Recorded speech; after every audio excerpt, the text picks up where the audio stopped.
Hi, నేను మీ Vinod, PVR Dubbing academy. ఈరోజు మన దగ్గర ఒక సరికొత్త మంచి వాయిస్ ఉంది. భాషా గారు ఒక అద్భుతమైన వాయిస్. ఎందుకంటే ఇండస్ట్రీలో చాలామంది మనల్ని వీడేంటి ఇలా చెప్తున్నాడు, అలా మాట్లాడుతూ అనుకుంటారు. కానీ అది ఒక సక్సెస్ వచ్చిన తర్వాతనే మనం గమనించగలం. ఎందుకంటే ఫస్ట్ ఈ లోకంలో ఉన్న జనాలందరూ కూడా మన ఇండస్ట్రీలో ట్రై చేసినప్పుడు మనల్ని పిచ్చోళ్ళు అంటారు. ఆ తర్వాత మనం వాళ్ళని పిచ్చోళ్ళు చేయడమే ఈ వాయిస్ ఇండస్ట్రీ కానీ యాక్టింగ్ ఇండస్ట్రీ కానీ. కాబట్టి ఇక్కడ టాలెంట్కి వయస్సు ఇలానే చెప్పాలి అనే రూల్స్ అండ్ రెగ్యులేషన్స్ ఎక్కడ లేవు. కేవలం ఇక్కడ కావాల్సింది పట్టుదల. ఆ పట్టుదల ఉంటే చాలు సక్సెస్ అవ్వచ్చు అని మా అకాడమీలో జాయిన్ అయిన భాషా గారు ఇప్పుడు మీతో అభిప్రాయాలు పంచుకుంటారు. భాషా గారు, ఈ వాల్యుబుల్. అందరికీ నమస్తే అండి. నేను ఇక్కడ రావడము ఒక కళ లాంటిది. ఎందుకంటే నాకు చిన్నప్పటి నుంచి ఏదో ఒక డైలాగ్ చెప్పడము, ఒక డ్రామా చేయడము, యాక్టింగ్ చేయడము, డ్యాన్స్ చేయడము, ఇలాంటి కళలు దాదాపు నాకు పుట్టుక నుంచే ఉన్నాయి. కానీ అవి ఎక్కడ యూజ్ చేసుకోవాలి అన్నది నాకు తెలియలేదు. తర్వాత చదువు అయిపోయిన తర్వాత ఉద్యోగంలో పడి నేను అలాగే మర్చిపోయాను. నాకు అసలు అంటే నాలో కళ ఒకటి ఉంది అన్నది నేను మర్చిపోయాను.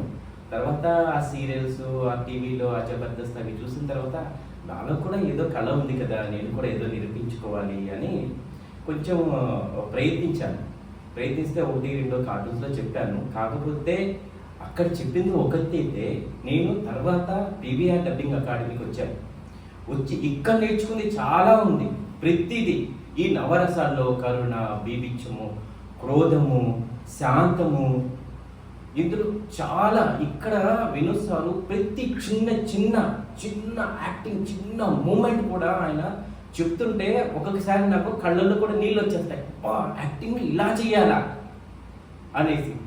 అంటే ఆ కళ అన్నది వినోద్ సార్ గారు ఎంత బాగా చూపెడుతున్నారంటే యాక్టింగ్తో పాటు డైలాగ్ డెలివరీ ఎలా చెప్పాలి. మొదట్లో ఏదో స్క్రిప్ట్ చదువుకుంటూ వెళ్ళిపోవడము, అలా చదువుకుంటూ వెళ్ళిపోవడము అనుకున్నాను. కానీ నిజంగా అసలు ఇక్కడ అకాడమీలో చేరిన తర్వాత నేను చాలా నేర్చుకున్నాను. ఇంకో విషయం, మనలో ఏం టాలెంట్ ఉందన్నది సారు అలా మనిషిని అలా చూడగానే ఇలా గుర్తుపట్టేసి మీరు ఈ క్యారెక్టర్ చెప్పగలరు, వచ్చేయండి ఈ క్యారెక్టర్ డబ్బింగ్ చెప్పండి. ఇలా డబ్బింగ్ ప్రాక్టీస్ అవుతుంది. ఇక్కడ బుక్ రీడింగ్ అవుతుంది. బుక్ రీడింగ్లో మాండలికం అంటారు కదా, రాయలసీమ ఎలా మాట్లాడాలి, యాస ఎలా మాట్లాడాలి, తెలంగాణ వాళ్ళు ఎలా మాట్లాడతారు, తూర్పు గోదావరి వాళ్ళు ఎలా మాట్లాడతారు, ప్రతిదీ ఇక్కడ. ఇప్పుడు కొంతమంది మటన్ మార్కెట్లో ఉన్న వాళ్ళు ఎలా మాట్లాడతారు, కొంచెం ఉర్దూ, కొంచెం తెలుగు అలా మిక్స్ చేసి మాట్లాడతారు. ఇవన్నీ ప్రతి వ్యక్తిలోని, ప్రతి స్టూడెంట్లోని టాలెంట్ని ఆయన అలా బయటికి తీస్తున్నారు. ప్రతి ఒక్కరు అనుకుంటారు, నేను ఇన్స్టాగ్రామ్లో చేస్తాను, నేను యూట్యూబ్లో చేస్తాను, యూట్యూబర్ని నేను అని అనుకుంటారు. కానీ తప్పకుండా ప్రతి ఒక్కరూ పీవీఆర్ డబ్బింగ్ అకాడమీలో ట్రైనింగ్ తీసుకోండి. ట్రైనింగ్ తీసుకున్న తర్వాతే మీరు ఏం ప్రయోగాలన్నా చేసుకోండి. ఎందుకంటే కళ అన్నది ఏదో ఊరికే ఉట్టిగా మనకు వస్తుంది అనుకుంటాం, కానీ నిజానికి అది కాదు. ట్రైనింగ్ తీసుకుంటేనే తెలుస్తుంది. ఇక్కడ నేను కూడా మొదట్లో అలాగే అనుకున్నా, నేను మంచి యాక్టర్, నేను మంచి డైలాగ్ డెలివరీ చెప్తాను అనుకున్నా. కానీ కాదు. నేను ఇక్కడికి వచ్చిన తర్వాత చాలా నేర్చుకున్నాను. చాలా నేర్చుకున్నాను. అప్పుడు నేను 1%.